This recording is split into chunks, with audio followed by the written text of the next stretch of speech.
ونعوذ بالله من شرور أنفسنا وسيئات أعمالنا. من يهده الله فلا مضل له ومن يضلل فلا هادي له. وأشهد أن لا إله إلا الله وحده لا شريك له وأشهد أن محمدا عبده ورسوله. يا أيها الذين آمنوا اتقوا الله حق تقاته ولا تموتن إلا وأنتم مسلمون. يا أيها الناس اتقوا ربكم الذي خلقكم من نفس واحدة وخلق منها زوجها وبث منهما رجالا كثيرا ونساء. واتقوا الله الذي تساءلون به والأرحام إن الله كان عليكم رقيبا. يا أيها الذين آمنوا اتقوا الله وقولوا قولا سديدا يصلح لكم أعمالكم ويغفر لكم ذنوبكم ومن يطع الله ورسوله فقد فاز فوزا عظيما. ثم أما بعد فإن أصدق الحديث كتاب الله وخير الهدي هدي محمد صلى الله عليه وسلم وشر الأمور محدثاتها وكل محدثة بدعة وكل بدعة ضلالة وكل ضلالة في النار. عباد الله، فضل امتداد الصلاة ثم بعد ذلك فضل الصلاة الجماعة.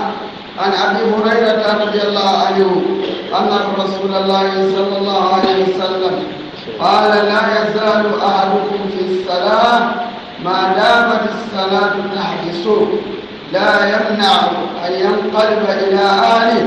إلا الصلاة. متفق عليه. وعنه أن رسول الله صلى الله عليه وسلم قال الملائكة تصلي على أحدكم ما دام في المصلى الذي صلى فيه ما لم يحدث تقول: اللهم اغفر له اللهم ارحم. رواه البخاري. عن ابن عمر رضي الله عنهما أن رسول الله صلى الله عليه وسلم قال: صلاة الجماعة أفضل من صلاة الفرد ب27 درجة. متفق عليه. وعن أبي هريرة رضي الله عنه قال رسول الله صلى الله عليه وسلم: صلاة الرجل في جماعة تضاعف على صلاة في بيته وفي سوقه 25 ضعفا. وذلك أنه إذا تودى فأحسن الوضوء ثم خرج إلى المسجد لا يخرجه إلا الصلاة لم يخرجه خطوة إلا رفعت له بها درجة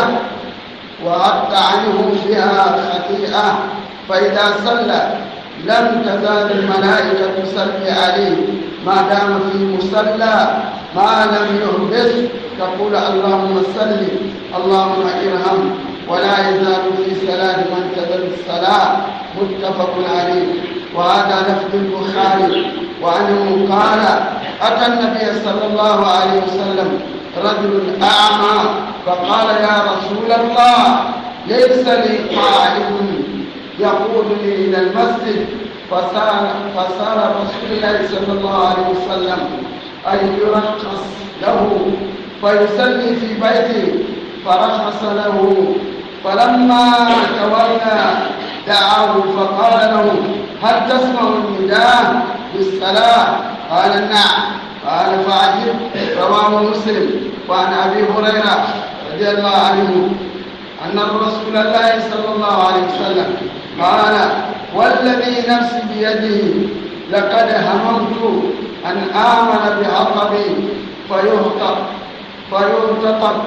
ثم آمن بالصلاة فيؤذن لها ثم آمن رجلا فيؤم الناس ثم أخالف إلى رجال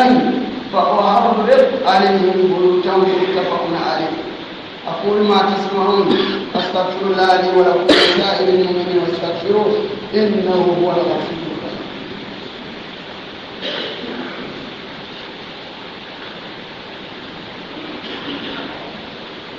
قال: جنتم من سبابا سكلا كيف فسيدي أبو بدر من سمع صدر من بطولون آياتا أبد بليا يتورك نامك ألت ننمو منصور ميا لونكو دنيا من منصور يوم القيامة منصور من سكول من ترجع من دون آياتا كابدو أبد بليا يتورا أبدو ينفع دنيا تجان أن يوم القيامة ولم ألت تبارك وتعالى مي سوما يبقى مرا أي دافون دنيا بسيدي على فرق محمد على دونتي على كلا كان دافون مبيكا بكيسون ميمودان العرب كاجيز داكن أنا ربو بنتيرو أنا الصحابة أنا مو بلاتي كارل سنون عباد الله أتول على الجو ينفنا بسالو البندا ركون ينفنا بسالو في زمن تياتي جماعة سالو في زمن تيات كتر السيري إذا سالوا أبواب كان في زمن تيات من بعد أنا كتام كمون يسوع كنا على الموت في زمن تيات من بعد أنا جماعة سالو جادو في زمن تيات من بعد حكيم بلندو بكروي باك عدم المنافع تسر من قبول فتمرارا وتكرارا برأنا تبارك وتعالى وذكر فإن الذكرى تنفع المؤمنين أبو حكيم بلندوك حكيم بلندوك الإيمان يا منافع حكيم بلندو الإيمان يا منافع نما دمنو يا فاجي حكيم بلندو قال نفع أي أفهم كروس هذا مولك ساي على ده أبو حكيم بلندو إيمان يا منافع نما كإيمان يا موت يسون مو بجاري كل حكيم بلندو ينفع كل أربعة بل إيمان يا موت على ما حكيم بلندو كل النفعات من بجمع سرور في سمكي أكون كلا صلى الله عليه وسلم موت دالا مانا ملائكة دالا يبدوالا موي ميا رنكو أبسيري مسلوكم فما بني فرا تيتال بيجو كم فرا يمرو على جنبها كان سبب ولا كوي أبودا أبسيري على ربوكم ملائكة كتر دوالا يعني ikatara ni kuma kan fokan ika mata mala sabbi mantinya malaiko ka fa alayhi ko ala kafaraye alayhi balafai ala kafaraye alayhi balafai malaika jelle ko ala donna ne kamolo o kana ala bu ko katara je ibe salwa to watu kan malaiko katara ni kuma kan fole mata mala sabbi mantinya o fani ka ko to ni na ta ala bu ko malaiko katara duwane ibafuna ala kafaraye عليه بلفاي يهينا ملائكة تكتب كلا أما ملائكة كنين ملائكة كلا أدام ملائكة من كوفوي على من يونا كمولا يبدو عليه على كفروك يبلفاي ملائكة من نولي على دان من الدم على كولك حديثون إسرائيل أنا كا جماعة سلولة سمنتياتو كلا صلى الله عليه وسلم جمع سلولة في سمنتيا ولا تنبتا ممكن ولا على الدرجة ولا تنبتا ممكن ولا سلولة على بوكم على المرسى وكسلجي جمع سلولة برادو وتوتو من تاكا فدرجة مواني ورو درجة موان أني ورو كسليل بوكم يكلم فرنا سلو كسليل على بوكم itemo menta na fodalaje mo ani woro wala woro temo jampa bagal do adama de mbela to daraja banda min daraja ko kasuru no dikirato naman ke jama sarot anaka riwaya do anabe moko mola saro jama kono wakaka akajidi akalafa mola saroti ala bum kono ani marsedo ikilin saltaje katambi jama salo da darajo katamba min ta daraja muwan anil lulu daraja muwan anil lulu akabe wala nyama ko men min mo salbe mu da salbe ko ni nyandi o ko la fitni da la bum kono kada ala bum wala ako simpanya ayata ala darajo ka woni ni santo simpanya do e kala dumbo Allahu akbar itala simpanya kabone ko la ko kana simpanya de kamenta mo do kamenta de ko fitala ala ko ma jambana إلى درجة على بعض من السندو سيمباني على جيل بيربو بعد من كسر من تولي من كان يدين كرات يمو في زمن تيابات وهو في ذلك فليتنافس المتنافسون لو سابنا لو سابن يبارا من مالك كلا صلى الله عليه وسلم ملائكة تداهلا إذا سلم هما من قصو على سلبية من تنيا إذا فلايكو على بلفانيه كفروك نيماما ما دام بسبب بدنكم على ربكم ما دام بسبب بدنكم على ربكم أنا جاء رواية أقول كلا صلى الله عليه وسلم في كنتين أتاكم في كنتين نوركم عبد الله بن أم مختوم الله تبارك وتعالى أعلم ولا يعلم كم صحابنا تا كلا كان من صحابني سايبوني في كنتين أنا تكلا كان صلى الله عليه وسلم أقول كلا يقول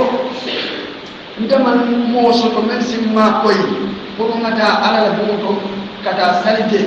فمدينة أتكتون سيادا بنقول سيادا برول سيادا أمام موسى أكام موسى من سما كوي كذا على البوتو كفر سالو ديجي بلا يوم كلا سالجايو دنيو دنيالا كلا نتالا للجروب متاعي صلى الله عليه وسلم فل تنكتين بلا عقودي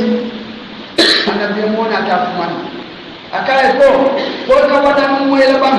أي شون أندرو كاين يفرو دا كاي كستدي تسالي بام نندرو بلا تانا عقودي أنا تكمان كو مولا كاي نا بلا نا كاي فو كوادا مويل بام سالي كارو أكام مويل بام أكاي كامويل أكاي وكادام aman jaaji sitin dawla buru kana ala rabu ko kana farra sabu ay jaaji dia da polo ay sala da ko bare hana ta kuma da kai muruna bila na ta kai ko ko wala mu da kai ka mu da kai da mu da ana da riwaya do to kila ko sallallahu alaihi wasallam ngam kalimun sulan ne da mansulan do aka hamata ninna ana ta ninna kamul kafnoma ya lo jama'ani ni ay mol ka bunya may do jamani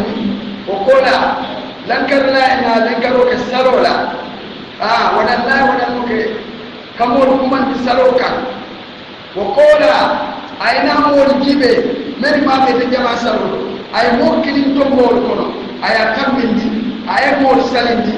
o kola tay mol do ka ba fama ita mol no may da ko dal ko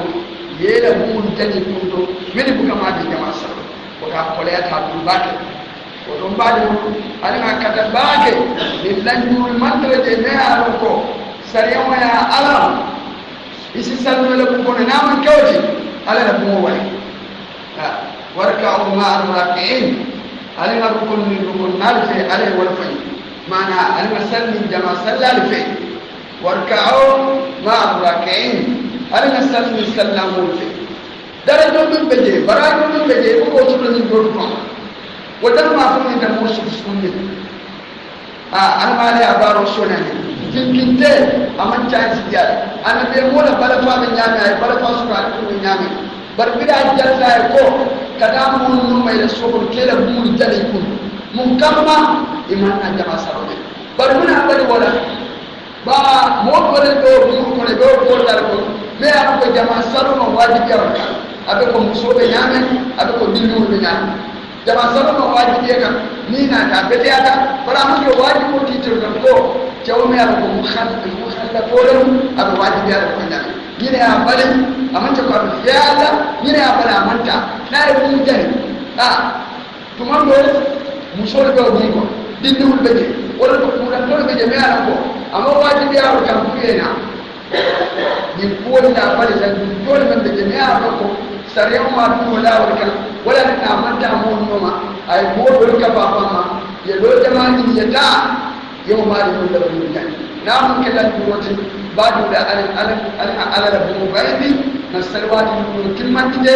wala mu ala ya maruti wala mu kila da sunnati sallallahu alaihi wasallam ala ma la ya sunnati allahumma arina al-haqqa haqqa warzuqna ittiba'a wa arina al-batila batila وارزقنا اجتنابه. ربنا اتنا في الدنيا حسنه وفي الاخره حسنه وقنا عذاب النار. اللهم صل وسلم على عبدك ورسولك محمد صلى الله عليه وسلم. واخر دعوانا